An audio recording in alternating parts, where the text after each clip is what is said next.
What's up, Forge family? It's Nick. Happy Saturday.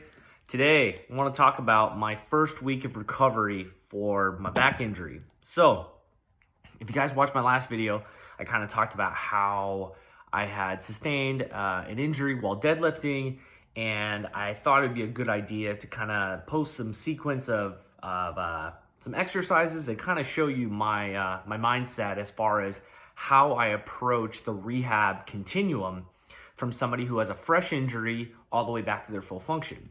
So during this week, if you've been following along, I've been talking about different mobility things and the progression of introducing movement, isometrics, and I'm going to continue this on probably for the next week or two. So I want to give you guys some weekly check-ins just to kind of tell you what I've been doing myself, if you even care to follow along. But so last Friday was when, so that'd be 8 days ago, is when I had my injury. So I was deadlifting. I was on my third or fourth set, had about 225 on the bar, not super heavy. And I felt a pull on my right side of my low back. Now, typically my low back pain that I traditionally have is on my left side, and it never happens during lifts. It's always the following day. If I'm sitting too long or if I'm a little bit more stagnant, I'll feel it then. So this is kind of unique. I usually don't have this type of pain. So anyway, very first day, painful, got very stiff. Anytime I would bend forward or put any kind of strain or tug on my sciatic nerve on my right side, it would flare it up. Now, some positives were I had complete sensation. I had no pain that was running into my leg itself. I've been able to control my bowel and bladder. I haven't lost any weakness in my leg, and my pain is very mechanical. My resting pain is a 0, 0 to a 1, minimal, nothing where I can think about it. And when I do have pain, it shoots up really high to about an 8. I don't like to use the number scale, but for reference, higher for me. But it goes away very quickly. So positives. Moving forward with that, I wanted to start introducing some movements as soon as possible, kind of testing things out, knowing that anything bending forward was going to be painful. So actually the first day afterwards, I ran.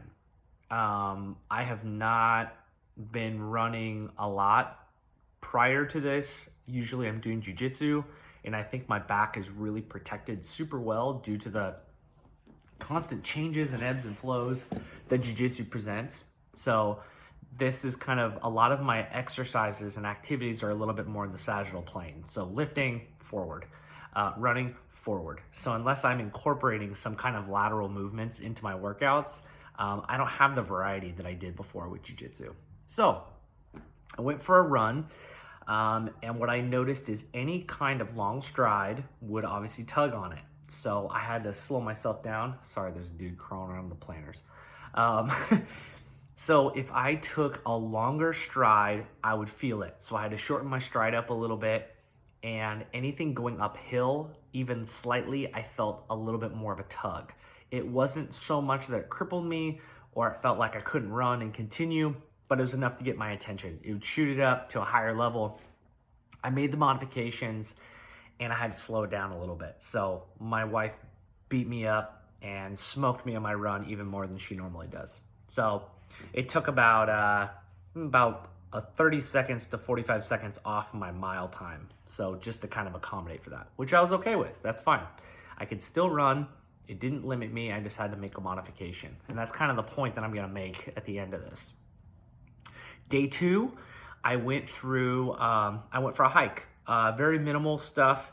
Did some activation, some glute stuff in the morning. Did some intra-abdominal pressure, diaphragmatic breathing, just to kind of warm up the core a little bit. And then I went for a hike for about 90 minutes. Same kind of thing, uphill, a little bit more problemsome, longer strides, a little more annoying. But I was able to get through it, had a great time, got into some nature, found a residential trail, nobody was on it, which was really cool. So the hike went really well.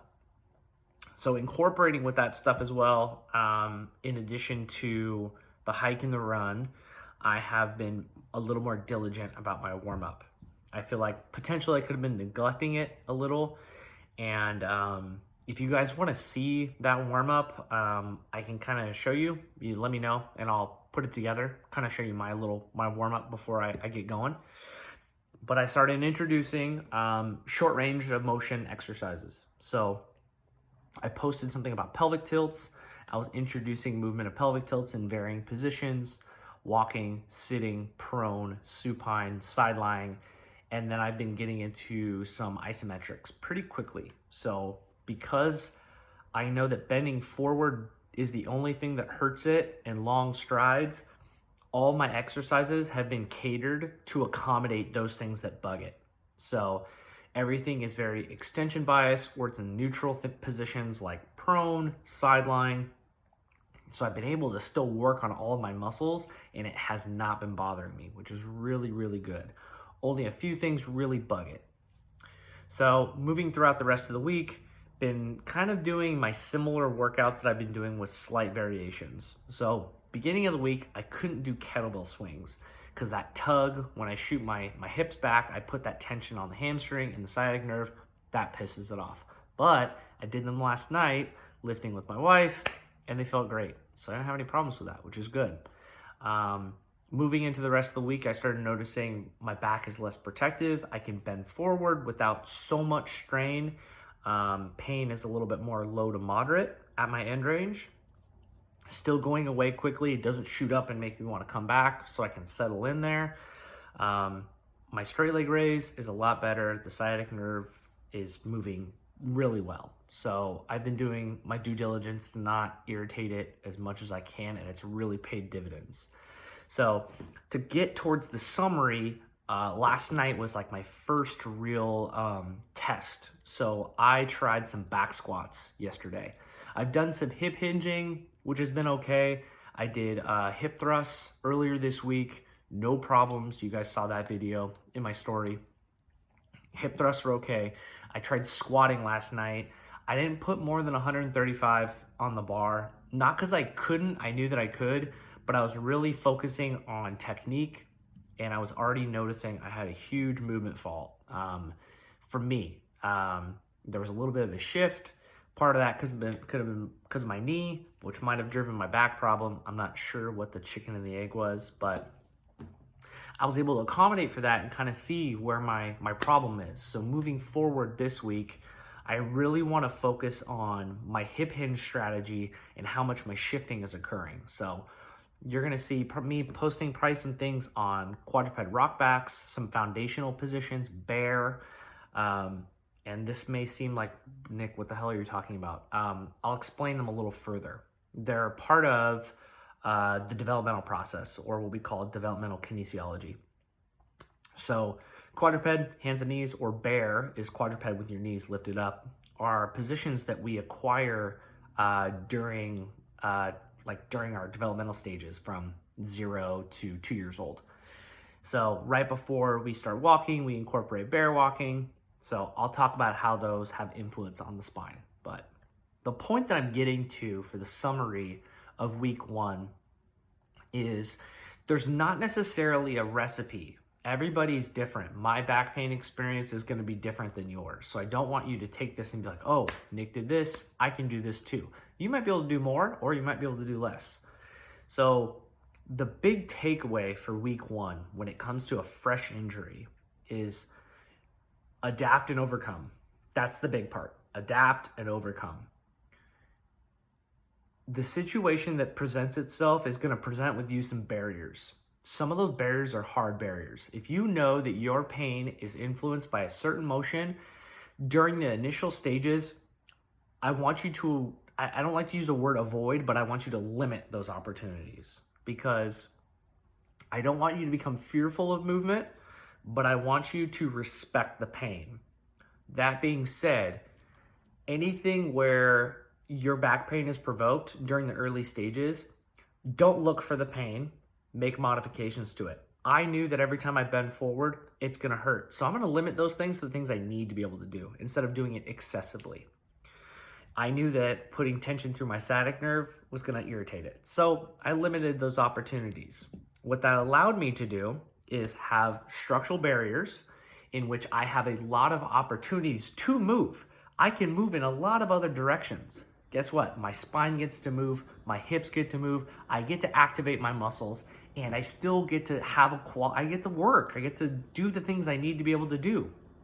So when we're having back pain, the message that I'm trying to get across to you guys is don't limit yourselves too much. There's a little bit of a paradigm shift. When we have pain, unless there is a real structural problem like we talked about before, progressive neurological problems, if you actually have a fracture, there are certain things you're like, you can't move. That's okay. But if it's not serious, meaning you're not going to require immediate surgical intervention, there is so much that you can do with modifications. It's not optimal. It's very annoying. I would like to just pick up some weight and deadlift and do whatever the hell I want and not have any limitations. But that's not life, unfortunately. So when you're attacking this moving forward, find things that you can do. It could be bicep curls. It could be shoulder press. If it doesn't hurt your back, do it. You have fair game. There's nothing that's if it does not trigger your symptoms in the moment, get after it. Go do it respectfully. And then once you have that kind of baseline of what you can do, add a little bit more. Add a little bit more. That's what we call progressive overload. You might have a day where you push it too hard, you piss yourself off. That's okay. That's learning. Now you understand how your body's responding. So take those things, jot them down, put a little journal together of what you were able to do. Hey, this bugged me. This did not bug me. I'm going to kind of incorporate that into my movements further. So adapt and overcome. Modifications are okay. Modify is still better than nothing at all. Always remember that. Modifications will always exceed doing absolutely nothing. So that's been week 1.